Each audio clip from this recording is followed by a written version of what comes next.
Hey guys, welcome back to a new blog. আশা করছি সবাই খুব ভালো আছো। আজ অনেকেরই ফেভারিট একটা রেসিপি শেয়ার করতে চলেছি, যেটা হলো চিড়ের পোলাও। বাচ্চাদের টিফিনেই হোক বা বড়দের ব্রেকফাস্টেই হোক, চিড়ের পোলাও খুব ভালো একটা অপশন। এটাকে পারফেক্টলি কিভাবে বানাবে খুবই অল্প টাইমে, সেটাই এই ভিডিওতে আজ দেখাবো। So late get started.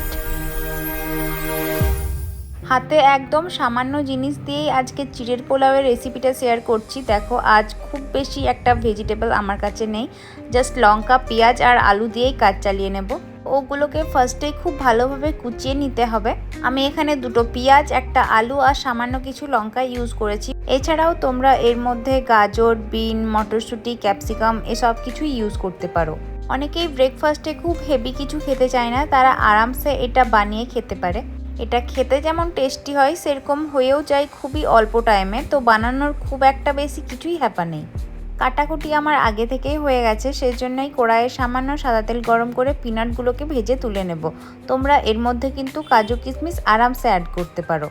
তারপর কড়াইয়ের ওই তেলের মধ্যেই আমি কিছু কালো সর্ষে আর জিরে ফোড়ন দেব, তার সাথে দিয়ে দেবো কিন্তু তেজপাতাও। চিড়ের পোলাও বানাতে যেটা মেন সবাই মনে করে যে কারি পাতা, সেটা কিন্তু আমার কাছে আজ অ্যাভেলেবেল একদমই ছিল না, সেই জন্যই আমি দিইনি।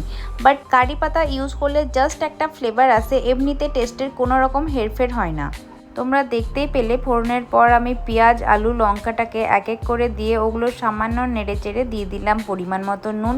নুনটা এখানে একটু বেশি লাগছে, কারণ আমি একেবারেই সবজি আর চিড়ের মাপের নুন দিয়েছি। তারপর কিছুক্ষণ ঢেকে দেবো যাতে সবজিগুলো ভালোভাবে সেদ্ধ হয়ে যায়।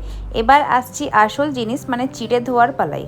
চিড়ের পোলাও শুধুমাত্র মোটা চিড়ে দিয়েই বানানো সম্ভব, পাতলা চিড়ে দিয়ে কিন্তু চিড়ের পোলাও হবে না। তো আমি একটা বড় বোলের মধ্যে পরিমাণ মতো চিড়ে দিয়ে তার উপর জল ঢেলে জাস্ট 2 থেকে 3 মিনিটের মধ্যে ভিজিয়ে ভালো করে একটা প্লেটের মধ্যে ছড়িয়ে রেখেছিলাম। এদিকে দেখো সবজিগুলোও ভালো রকম সেদ্ধ হয়ে গেছে, তো ঢাকা সরিয়ে এর মধ্যে পরিমাণ মতো হলুদ আর চিনি মিশিয়ে ভালোভাবে নেড়ে চেড়ে নিলাম।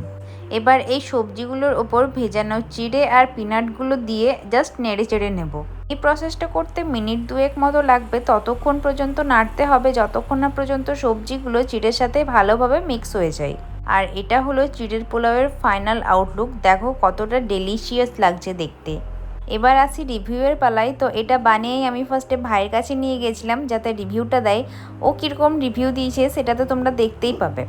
চলো ভিডিওটা তাহলে আজ এখানেই এন্ড করছি। কেমন লাগলো তোমাদের অবশ্যই কমেন্টসে জানিও। আর হ্যাঁ, এভাবে বাড়িতেও একবার বানিয়ে খেও।